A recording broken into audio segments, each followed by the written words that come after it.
Достар, сәлем. Бүгін сіздермен жаной нанның рецептімен бөліскім келеді. Диеталық нан және диета ұстап жүрген жандарға өте керек, себебі оның құрамында май және қант жоқ, ал дрож өте аз мөлшерде. Апараны біз 12 сағат бұрын немесе бір түнге қалдырамыз. Ол үшін бізге бөлме температурасындағы су, 1 грамм дрож және осыны езіп аламыз. Және ұнды саламыз. Менде жаной ұн бар және бірінші сорттық ұн бар. Екеуін араластырып, апара дайындап, бетін жауып, 12 сағатқа қоямыз.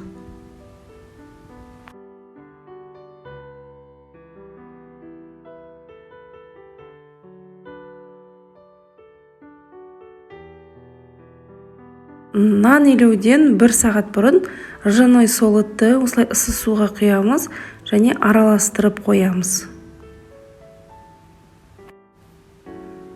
Мінекей біздің апарымыз көтерілді.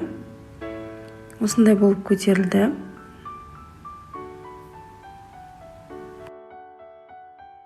Миксердің көмегімен илейтін боламыз нанды. Апараны саламыз. Үстіне су, тұз, жақсылап тұрып араластырамыз.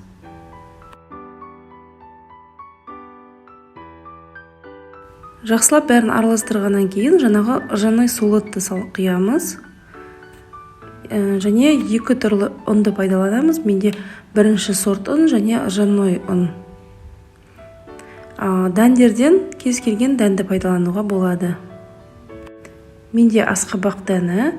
Осылай миксердің көмегімен немесе қолмен нан қамыр илейміз.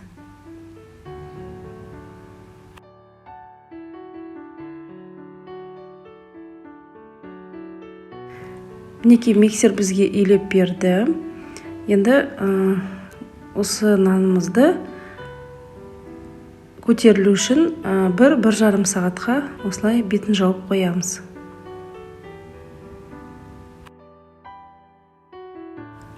Мінекей қамырымыз жақсы болып көтерілді. Енді бұны бірлет басамыз. Май ештеңе керек емес, сумен ғана басамыз.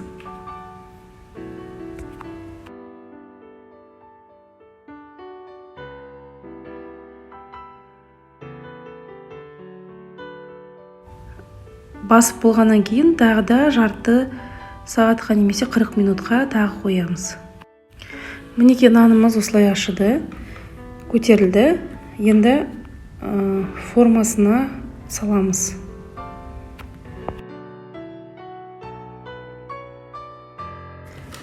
Осы қамырды мен 3-ке бөліп тастаймын.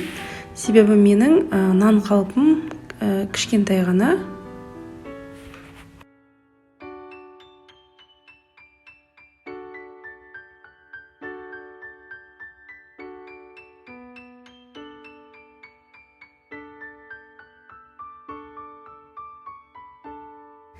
Бір қалыпқа 340-350 граммнан бөліп аламын.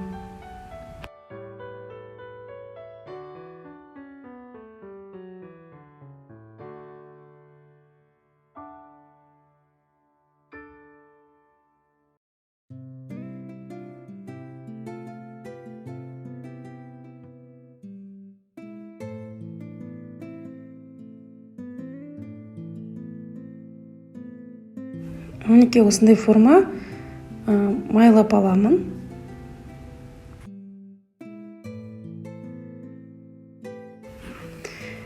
Және нанымызды осылай жайып жіберіп, айналдырып, бойындағы ауалар барлығы шығатындай етіп, осылай ораймыз. Және дайын тұрған қалыпқа саламыз. Екіншісінде дәл солай жасаймыз. Және осы формасында тағы да 30 минуттай көтерілуге қоямыз. Мінекей нандарымыз жақсы болып көтерілді. Енді ортасын лезвиямен сызып жібереміз. Және қызып тұрған пешке 180 градуста 30-40 минуттай пісіріп аламыз. Мінекей осындай нандар пісіп шықты. Осындай кішкентай ғана диеталық нандарымыз пісіп шықты. Иісі, дәмі өте керемет болып шығады. Жасап көріңіздер. Достар, егер видео ұнаса, мені қолдап, лайк басып, комментарий қалдырып, және каналыма тіркелуді ұмытпаңыздар. Ас болсын!